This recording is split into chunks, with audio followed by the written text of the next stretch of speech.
dans le dernier enchaînement au programme de cette journée ici à Chicago. Elles ont nagé, elles ont pédalé, désormais elles courent, elles ont 10 km à effectuer et c'est actuellement la Britannique Helen Jenkins, double championne du monde, c'était en 2008 et 2011, qui est en tête de cette course destinée donc à Chicago. C'est une nouveauté pour cette ville des États-Unis d'accueillir les séries mondiales. Yuri Ide, la japonaise, est en deuxième position. Kirsten Swiftland, la jeune athlète canadienne, était en contact avec les deux premières il y a encore peu. Laurent, elle est en train doucement de décrocher, de glisser. Et Gwen Jorgensen, l'américaine, qui était à 1 minute 5 au début du parcours pédestre, n'est plus qu'à, donnez-moi son temps, 47 secondes, mais elle a déjà pris 1 minute sur Sato, sur Donner, sur Yardenex en un peu moins de 3 km. Elle est en train de revenir à la vitesse grand V.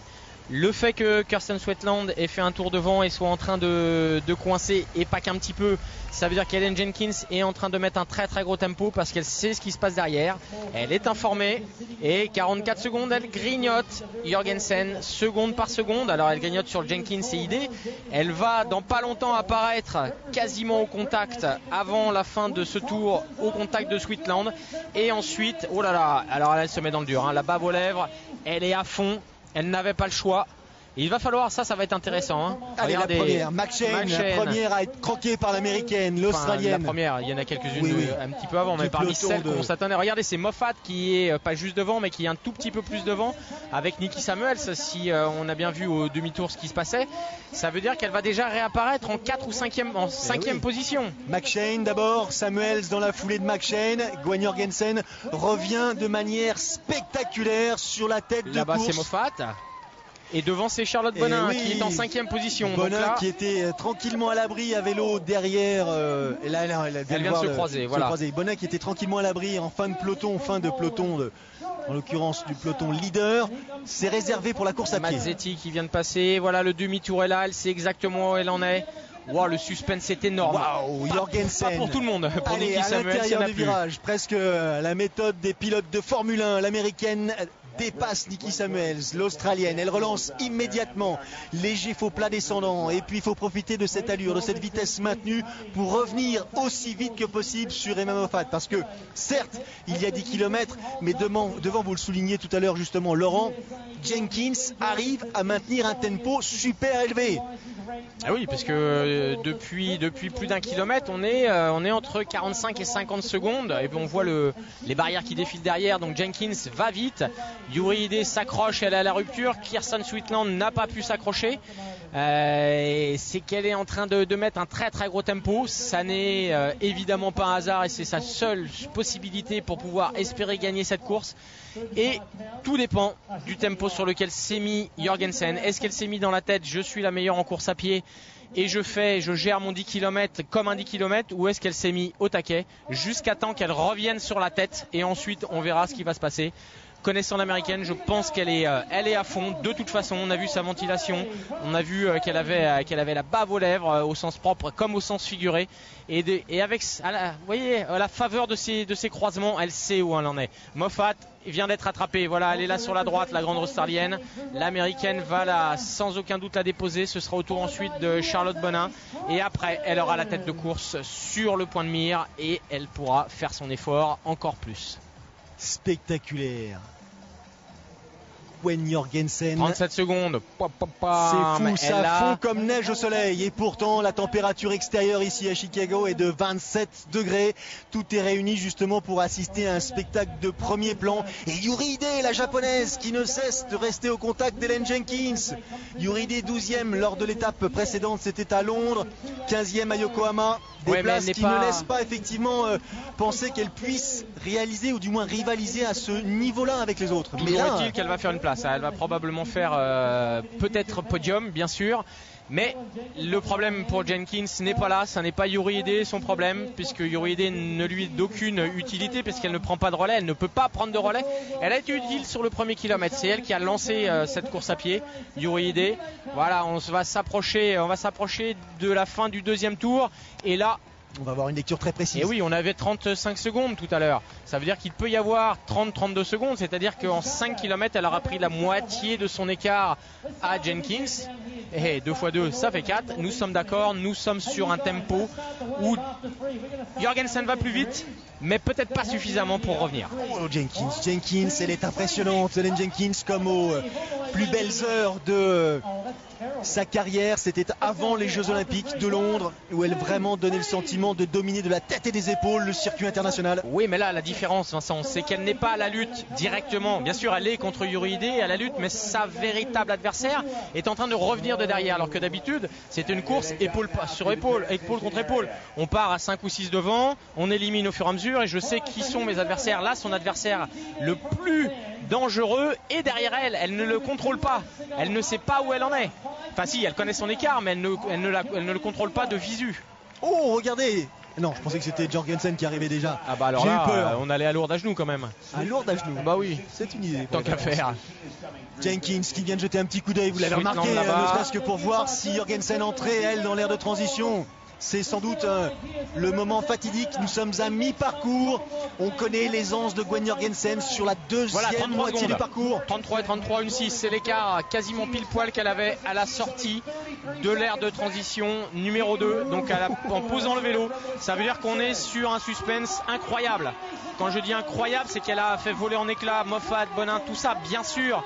La voilà, elle est en train de revenir sur Mazzetti qui vient juste de passer, mais elle est sur un tempo qui va peut-être lui permettre d'aller chercher Jenkins dans les derniers hectomètres, ou peut-être pas. C'est bien ça comme conclusion. Ah bah oui, hein, c'est facile, mais c'est ça le suspense. Là, était chaud, Jenkins qui prend la petite douche au passage. Idée également, vous le soulignez souvent Laurent pendant les épreuves que nous commentons ensemble. Certes, il faut s'hydrater, mais surtout ne pas hésiter à se rafraîchir, faire en sorte que la température extérieure, la température du corps soit supportable. Et voilà Jorgensen. Bonin, donc on a Mazzetti avec Gwen Jorgensen dans la foulée. Elle est désormais en 5e position l'américaine. Plus pour longtemps, elle va là quasiment à la hauteur des porteurs d'eau, passer en 4e place derrière Kirsten Sweetland. Il y a une trentaine de secondes. Mais c'est Micha Réron qu'on vient de voir passer là-bas. C'est tout à fait possible. Je me demande si elle n'est pas 5, 6, 7, 8e place. Si vous l'avez vu passer, c'est elle a encore tout le demi-tour à faire. Est-ce que derrière Bonin, il y a encore du monde? Oui. Est-ce qu'il y a... oui. Il y a Nikki Samuels, il y a les deux américaines, mais elle va sans doute aller à la faveur d'une bonne course à pied, aller chercher des places. Regardez comme elle court, son buste droit, elle tient bien le haut du corps, Hélène Jenkins.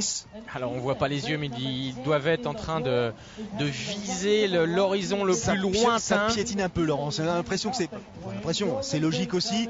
Après les 5 km, là la foulée n'est pas tout à fait aussi amoureuse. Jenkins, on a l'impression que ça tape un peu quand même. Peut-être un petit peu plus, mais c'est quand même son style caractéristique. Et Idée semble peut-être un tout petit peu mieux.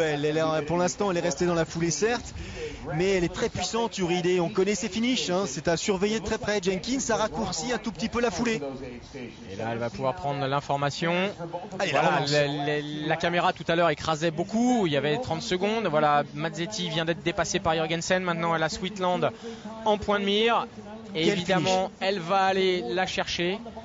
Maintenant, on est sur, avec le point de demi-tour, on est sur 25-26 secondes, quelque chose comme ça. Donc ça veut dire, elle reprend pas 20 secondes au kilomètre, on est bien d'accord. Mais elle grignote toujours. Et elle a un point de mire. Alors que Jenkins, son point de mire, c'est la ligne d'arrivée. Sauf que ce point de mire est encore à presque 4 km. Ah oui, on se rafraîchit. La température est élevée, le corps est soumis à rude épreuve. Jenkins, l'écossaise, continue 28 secondes. 26. Il faut relancer, il faut être capable de relancer. Jorgensen 4e pour l'instant, l'américaine va bientôt désormais être 3e, manger la petite canadienne Kirsten Sweetland. Même geste, bras différents mais même geste au même moment. Ne pas justement laisser pour compte ses points de ravitaillement. L'accélération, regardez, en l'espace de 3 foulées, elle a totalement laissé sur place Kirsten Sweetland. Ouh là là, le commentateur américain qui s'extasie au plus haut point. Il nous a gratifié d'un waouh. Voilà, 23 secondes. Ouh là là là là là là, c'est chaud les marrons. Il y avait 33 secondes. Ça fait que Jenkins a un avantage de 16-17 secondes au tour. ça va être chaud, ça va être très très chaud. Et maintenant, c'est solide. Imaginons, c'est solide. Vincent, imaginons, petite perspective. Jorgensen revient dans le dernier tour.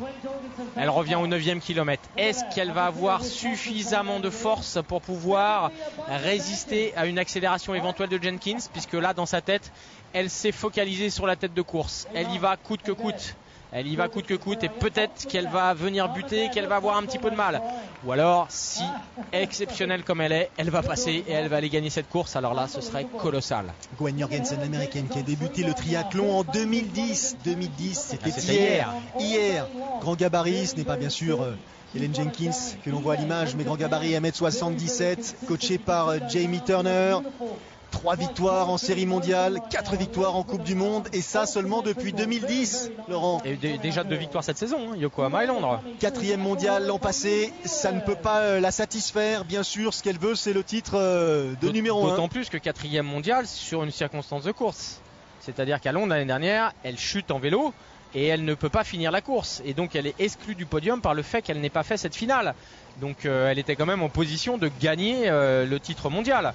Donc elle sait qu'elle est capable de le faire. Et là, cette année, elle est dominatrice. Elle a commencé moyennement 12e à Auckland et puis 3e à Cape Town parce qu'elle ne pose pas le vélo sur la tête de course. Mais dès qu'elle pose le vélo sur la tête de course ou à proximité, elle est quasiment ingérable, intenable. Ingérable. Et oui, ingérable pour les autres. Cette course à pied, elle est quand même au-dessus du lot. Souvenez-vous, il y a quelques années, Vanessa Fernandez, qui même en posant le vélo loin, était capable de revenir à pied. Alors quand elle pose le vélo avec la tête de course, c'est compliqué. Et là, Jenkins, sa problématique, ce qui est compliqué pour elle, c'est d'être capable d'entendre les écarts, de se dire elle a encore gagné 5 secondes, encore 3, encore 2, mais il ne me reste plus qu'un peu plus d'un tour à faire et je vais peut-être pouvoir résister. Regardez le point de mire, regardez le point de mire. Exactement, c'est Youri-Ide le point de mire, elle n'est plus très loin, mais la foulée de Jorgensen, toujours aussi ample, donne le sentiment qu'elle se rapproche de la tête de course avec, je dirais, une évidente aisance, même si on ne voit pas son visage. Mais tout à l'heure, vous le signaliez, Laurent, lorsqu'on la voyait de profil, elle était effectivement dans la partie difficile de l'effort, dirons-nous. Jenkins qui donne le sentiment de relancer, elle. Youri-Ide qui s'accroche toujours, mais Jenkins a une foulée plus fluide. Est-ce qu'elle est en train de trouver le deuxième souffle? Est-ce qu'elle a justement essayé de ralentir un tout petit peu ou de modifier sa foulée à la fin de la 5e ou 6e kilomètre pour en conserver un tout petit peu? Elle va voir encore une information qui va être essentiel. Regardez les attitudes, les épaules, les bras. Jenkins, elle relance. La tête est dirigée légèrement sur la droite pour voir où en est Jorgensen. Mais quelle pression elle est en train de lui mettre. C'est une évidence. C'est une pression mutuelle. C'est une pression mutuelle, mais qui est la proie, qui est le chasseur. Jorgensen pour l'instant semble être évidemment dans la peau du chasseur et Jenkins et Ide dans la peau des chassés, bien sûr. Regardez, elle ventile énorme sur cette... alors c'est difficile évidemment de comparer les foulées. Ces trois foulées sont complètement différentes. Vous l'avez dit Vincent, Jenkins sur l'avant-pied qui caresse le sol, Youri-Ide, cette foulée caractéristique qui est très très en fréquence et Jorgensen très en amplitude, très en puissance. 16 secondes, là maintenant elle les a en point de mire, elle va faire l'effort jusqu'à temps qu'elle les rejoigne. Et il y a de fortes probabilités pour que ce soit avant la fin de la course. Après, comment vont se gérer les derniers hectomètres? Eh bien, ce sera la fraîcheur, les petits restes de force qui seront encore là, qui vont permettre de déterminer qui va gagner cette course. Gwen Jorgensen, l'américaine, est la première athlète américaine à remporter une étape des séries mondiales. C'était l'an passé à San Diego. Youri-Ide, elle n'est jamais montée sur un podium des séries mondiales. Elle a remporté bien sûr des Coupes du Monde. Elle a pris des podiums lors d'étapes de Coupe du Monde. Helen Jenkins, je vous le rappelle, a déjà à son actif 2 titres mondiaux, 2008 et 2011. Ce sont effectivement des expériences différentes que l'on suit. Ce sont surtout des athlètes là, qui se battent à couteau tiré à la faveur de ces derniers kilomètres de course à pied. C'est pas du tout la même division avec les athlètes qu'elle dépasse, ça n'a strictement rien à voir, mais il faut bien comprendre qu'on ne peut pas avoir 52 athlètes identiques sur ce type de compétition. Et puis en même temps, Vincent, il y a toujours un premier et un dernier dans chaque course. Nous sommes sur du très haut niveau international et la course là qu'elle nous livre, ces 3 athlètes, c'est du très très haut niveau. Et Jorgensen, elle est là, elle est presque au contact. Elle est quasiment au contact. Comment ça va se gérer dans les têtes respectives? On avait annoncé que cette course était évidemment physiquement difficile avec toutes ces relances, mais aussi mentalement. Mais alors elles ne peuvent même pas se relâcher sur la course à pied en laissant parler les jambes, si je puis dire. Elles sont, en tout cas pour Jenkins et Idé et Jorgensen, dans une concentration absolue. La dernière victoire d'Ellen Jenkins sur une étape des séries mondiales, elle date de 2012, c'est pas si vieux que ça, mais quand même.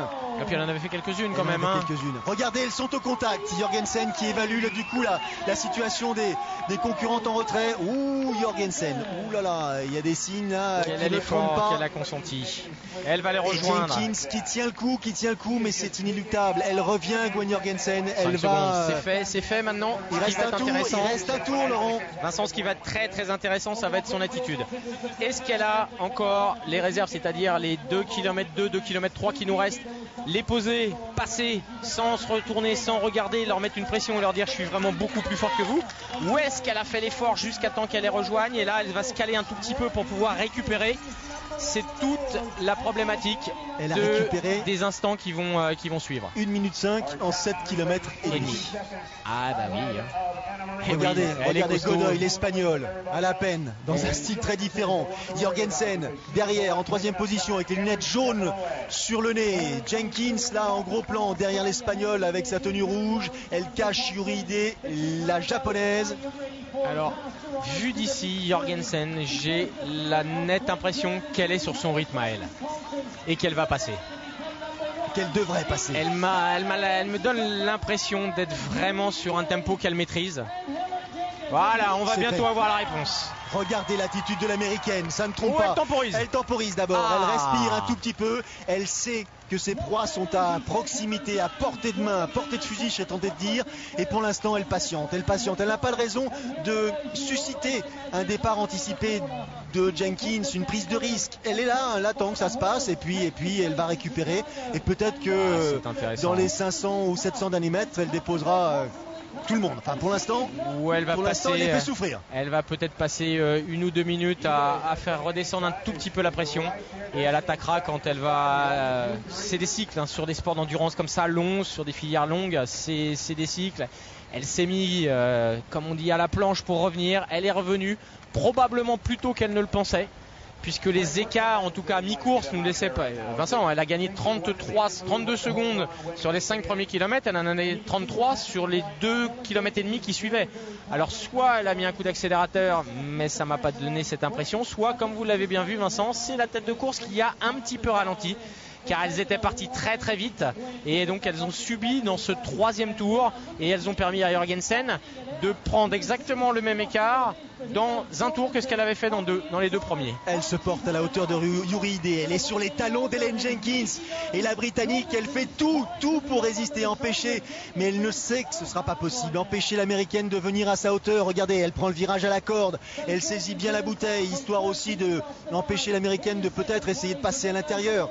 Mais l'américaine connaît l'expérience de la Britannique, elle connaît les performances à son actif, elle se porte à son niveau, elle sait qu'elle est capable, Jenkins, de porter un petit coup d'accélérateur. Jorgensen aurait tort de la prendre à la légère. C'est une certitude. Maintenant, imaginez la confiance qu'elle vient d'emmagasiner. Elle a repris 1 minute 5 en 7 km et demi. C'est difficile quand on est dans sa tête de se dire qu'on n'est pas la meilleure à pied. C'est compliqué. Les gestes de Yuri Idé, les gestes de bras, ça trompe pas, Laurent. On essaye un petit peu de se détendre. Le haut du corps a été très sollicité. On est dans une logique de rupture. Regardez les. Est-ce que vous croyez que Jenkins a vu que Jorgensen était rentrée? Elle s'est pas retournée une seule fois. Elle est peut-être en train de se dire tiens, si Yuri Idé, elle est toujours là. Et non. Les joues des 2 athlètes, tout ça est bien rose quand même. La température du corps est un petit peu élevée. 16 km/h, j'ai honnêtement des doutes. 17, ça y est, elle est passée. Regardez l'accélération. Boum. Elle a juste attendu que vous soyez un tout petit peu moqueur. Voilà. Elle a dit non, mais j'étais moqueur par rapport à l'information. Parce que c'est une évidence à l'œil que ça court beaucoup plus vite. Regardez la tentative, l'initiative, la prise de risque peut-être de Gwen Jorgensen, l'américaine, qui l'a subitement accéléré, a déposé littéralement Ellen Jenkins, la britannique, qui semble impuissante, comme s'il était KO, littéralement, je dirais, terrassée par l'effort de sa concurrente. Elle est dans les cordes, c'est une évidence, et elle sait que là, c'est complètement impossible de revenir, sauf défaillance colossale de Jorgensen, mais vu sa foulée, vu sa décontraction, ça n'a pas l'air d'être le cas. Par contre, derrière, le coup mental est terrible. Là, elles ont bien ralenti, c'est sûr, et maintenant il va falloir se se battre pour le podium. Oui, je pense que le podium il est là de toute façon. Dans quel ordre? En tout cas pour la 2e et 3e place, ça n'est pas forcément fait. Maintenant derrière c'est très très loin, donc elles n'ont absolument pas à s'en faire. Maintenant elles ne peuvent, que ce soit la japonaise ou la britannique, que ne regarder Jorgensen et sa foulée et ses talons s'envoler vers la victoire. Elle est vraiment très très costaud. Elle ne change pas sa façon de courir, toujours de fouler, des foulées amples, large mouvement de bras. C'est comme ça qu'elle est efficace à pied. Elle n'a pas de raison effectivement de bousculer ses habitudes. Jenkins, oh là là, elle lutte Jenkins. On a l'impression que c'est compliqué pour Hélène Jenkins, mais c'est sûr même. Yuride est toujours là. Elle lui réserve une petite surprise, sans doute la japonaise dans les derniers hectomètres ou les dernières dizaines de mètres. Elle va essayer de prendre le meilleur. Bambou, Elle a pris un petit coup derrière la tête, Jenkins, quand même. Allez, il reste à peine un kilomètre. Oui. Et pour l'instant, elle continue son effort. Alors il y a la transpiration, il y a effectivement de la salive, il y a beaucoup surtout d'efforts consentis. C'est le moins qu'on puisse dire. En tout cas, elle frappe un grand coup. Et c'est un signal fort pour les autres. Elle est sortie sur la tête, quasiment sur la tête de course, en 10-12e position. Elle n'a pas réussi entre la transition et le premier tour vélo. Elle n'est pas parvenue à rester dans ce premier groupe, mais maintenant on le sait. Hélène Jenkins, vous l'avez signalé, vous l'avez dit et redit Vincent, c'est loin d'être la première venue. Yuride aussi. Et elle a repris 7 km et demi, elle a repris plus d'1 minute. Donc le signal pour toutes les autres, le signal pour Stimson, le signal pour Stanford, le signal pour toutes celles qui ne sont pas là aujourd'hui, eh bien, est colossal. Quand je suis sur la tête de course, moi, Gwen Jorgensen, je vous pulvérise. Et quand je ne suis pas sur la tête de course, il faut quand même que vous mettiez un sacré écart pour que je ne rentre pas. Number one today, comme dit le commentateur. Elle a un numéro bien accroché sur l'avant-bras, sur le bras. Et il y a fort à parier que pour cette saison, sauf catastrophe, eh bien, nous tenons probablement la meilleure triathlète du monde de 2014. On le sentait effectivement parce que depuis l'ouverture de la saison, elle s'est imposée à Londres, elle s'est imposée à Yokohama, oui. Et elle a gagné aussi à Moulouba en ouverture de saison de la Coupe du Monde. Donc elle est plutôt sur une structure qui l'amène à performer encore à cette période de l'année. Est-ce qu'elle va résister sur les étapes suivantes? La saison est longue, on va aller effectivement en Europe, Hambourg, Stockholm, pour revenir ensuite du côté du Canada, Edmonton. Après, vous l'avez signalé tout à l'heure sur le tableau des points. Elle a quand même une avance assez solide, 1000 points d'avance sur Jenkins pour l'instant. Ce qui lui permet de gérer éventuellement, d'avoir un joker sur Hambourg ou sur Stockholm avant la grande finale d'Edmonton. Donc ça lui laisse la latitude de se reposer, de récupérer, de refaire un petit cycle d'entraînement, d'aller marquer quelques points soit à Hambourg, soit à Stockholm, ou sur les deux, pourquoi pas. Parce que quand on surfe sur cette forme, eh bien c'est important de pouvoir continuer. Et puis là, elle va s'imposer, et de quelle manière? La fin de ce parcours avec les 3 premières pour l'instant, l'américaine Jorgensen, Hélène Jenkins qui a visiblement pris le meilleur sur Yuride, et puis la japonaise. Elle est à domicile. L'américaine, elle est à domicile. L'américaine soutenue par le public, elle entre, elle est effectivement sur la moquette. C'est la fin de cet enchaînement de kilomètres, de cette torture, je serais tenté de dire, tellement l'effort qu'elle a dû réaliser était énorme pour revenir sur la tête de course. 1 minute 5 de retard, et regardez de quelle manière elle conclut cette 5e étape des séries mondiales. Le sourire sur le visage de l'américaine. C'est une évidence. Vainqueur donc, et victoire pour Gwen Jorgensen. Parce que même dans sa tête, quand elle a posé le vélo, elle s'est pas forcément dit, on voit sa joie à l'arrivée, parce que dans sa tête, elle ne s'est pas forcément dit je vais revenir. Ça n'était pas fait du tout. Et la résistance de la Britannique qui souligne la performance de sa rivale américaine en justement lui faisant un petit signe de la main. 2e place pour Jenkins à 20 secondes et premier podium de série sur une étape de série mondiale de Yuride. Absolument. absolument. Belle course, très belle course de la part de Jorgensen, c'est sûr, de Jenkins et de Yuri Ide. L'émotion sur le visage de l'américaine qui s'était imposée déjà à San Diego sur le home soil et qui récidive ici à Chicago. Chicago qui sera l'étape conclusion. La grande finale de l'année prochaine. Hein. Et oui. Chris Gamble qu'on vient d'apercevoir en fidèle observateur et gestion du haut niveau sur l'ITU. Il sait pertinemment quel type d'effort elle vient de livrer et quelle performance elle vient d'accomplir, car on voit les écarts à l'arrivée. Elle a quand même fait le meilleur temps avec 1:20 d'avance. Regardez le sourire, la satisfaction exprimée par Anna Maria Mazzetti, l'italienne. Et bien c'est sa meilleure place de sa carrière, en sachant qu'elle est 3e au championnat d'Europe la semaine dernière. Elle a fait 3e et là elle fait 4e sur le WTS. Et derrière en 5e position, ce ne serait pas Charlotte Bonin. Et bien vous voyez, elle a bien caché son jeu. Sweetland à la bagarre avec Moffat. Où ça va aller loin dans l'effort, tout ce petit monde là. Oh, photo finish. Et ça c'est pas Frintova? Non. Si, tout à fait, bien vu. Elle a fait une très très belle course parce qu'elle était dans le groupe. C'est Pertera. Elles étaient dans le groupe de Jorgensen. Donc facile. Elles ont été chercher une place dans les 10 premières. Facile, Gwen Jorgensen. Elle récupère. Il faudra un petit peu de temps quand même pour faire redescendre la température. Je vous rappelle que demain on a rendez-vous pour la course masculine, bien sûr, c'est important, c'est crucial pour la suite du classement. On va avoir une bagarre énorme entre Mario Mola, Javier Gomez, Richard Morin. D'autant plus avec une natation qui va pas être simple, sans combinaison aussi probablement pour les garçons. Et par conséquent, il va être intéressant de voir sur 1500 mètres à quel écart vont sortir Mola et Murray, notamment de Javier Gomez, et de voir comment la course va se passer. Ça va être une course aussi passionnante. Extrêmement passionnant. Regardez, McShane, elle finit à 2:30 et elle avait une 5 d'avance. C'est-à-dire qu'elle prend 3:35 à pied. 10e place pour Charlotte McShane, 11e place pour Pamela Oliveira. Et les petites françaises, elles sont où nos petites françaises qui sont pourtant bien battues? Deuxième groupe, c'est difficile, l'écart était important. Et Rivas, qui était dans le deuxième groupe. Elle a bossé, aussi. Elle a sacrément bossé, Claudia Rivas, sur le deuxième groupe là. Oh, mais que cette course a été difficile. Fini, regardez. Ça c'est Niki Samuel, j'ai l'impression, je reconnais ses mouvements de bras. Absolument. Elle s'est battue aussi, Niki Samuel, elle a largement participé à l'effort devant dans le groupe de tête. Belle natation de la part de la néo-zélandaise.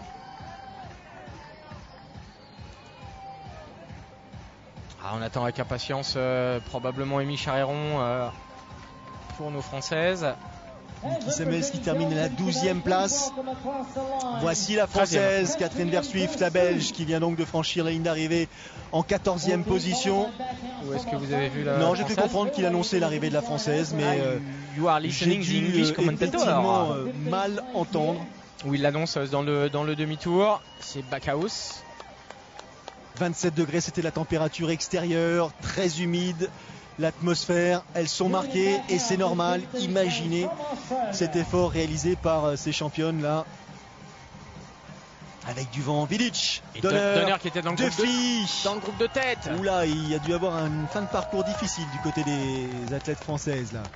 Et de certaines athlètes du groupe de tête, il y avait aussi Dierdonek, l'autre américaine qui était sur le groupe de tête, qui n'est toujours pas arrivée. Ce serait pas Amy là-bas? Si, tout à fait. Est-ce que ce serait pas Amy Charéron qui terminerait 20e? Effectivement. Sato juste devant elle et Amy en 20e position. Et voilà, la course a été difficile. Ça ne trompe pas. Hein. Voilà, prise en charge. Il ne reste plus beaucoup de possibilités là. Dans les photos, c'est pas forcément le moment. Ah bah l'autre qui prend la photo, voilà, vous êtes arrivé, vous allez venir m'acheter votre photo à la fin, et ça c'est un peu 4,26 de retard. Regardez, on n'a pas vu, mais dans la ligne droite il y avait une athlète en zigzag. Quand j'étais en zigzag, elle marchait parce vraiment. Que le sol tout d'un coup a été redressé. Ah, c'est possible, ou qu'il était chancelant, mais c'est pour vous dire la difficulté de cette course et le niveau de cette femme. Gwen Jorgensen, justement l'américaine interviewée donc après sa victoire ici à Chicago. Vous croyez qu'elle va être contente? Il est possible qu'elle exprime une certaine satisfaction. Absolument, absolument. Gwen Jorgensen, les images, et l'américaine qui pour l'instant essaye sans doute de nous dire qu'elle a dû, on l'imagine, réaliser un effort presque surhumain pour revenir en tête de course. Surtout que c'était une course pour elle, moralement, elle sort correctement de l'eau, on va dire. Elle saute du premier groupe, ou en tout cas elle rate le premier groupe, elle se retrouve dans le deuxième, donc obligée de limiter la casse par rapport à son timing et obligée de faire un effort énorme à pied. Le sourire sur le visage de l'américaine qui ne trompe pas. Satisfaction, bien sûr, immense satisfaction. Elle s'était donné les moyens de pouvoir réaliser une telle performance. On insiste sur les stages qui sont réalisés avant les compétitions. On va chercher la chaleur pour se mettre dans des bonnes atmosphères, se donner les moyens de performer. Tout ça est très travaillé, très réfléchi. On prémédite tout ça, Laurent. C'est pas de l'amateurisme, loin de là. Ça s'appelle du haut niveau, Vincent. Exactement. Voilà donc ces images sur Buckingham Fountain ici à Chicago après ce rendez-vous féminin, course réussie, je serais tenté de dire, pour les Américains qui accueillaient pour la première fois ici à Chicago la caravane des séries mondiales. Demain, rendez-vous, Laurent, 23h, les Lascars. Il va falloir veiller, mesdames et mesdames. Alors à demain soir. Salut à tous, merci. Bye bye.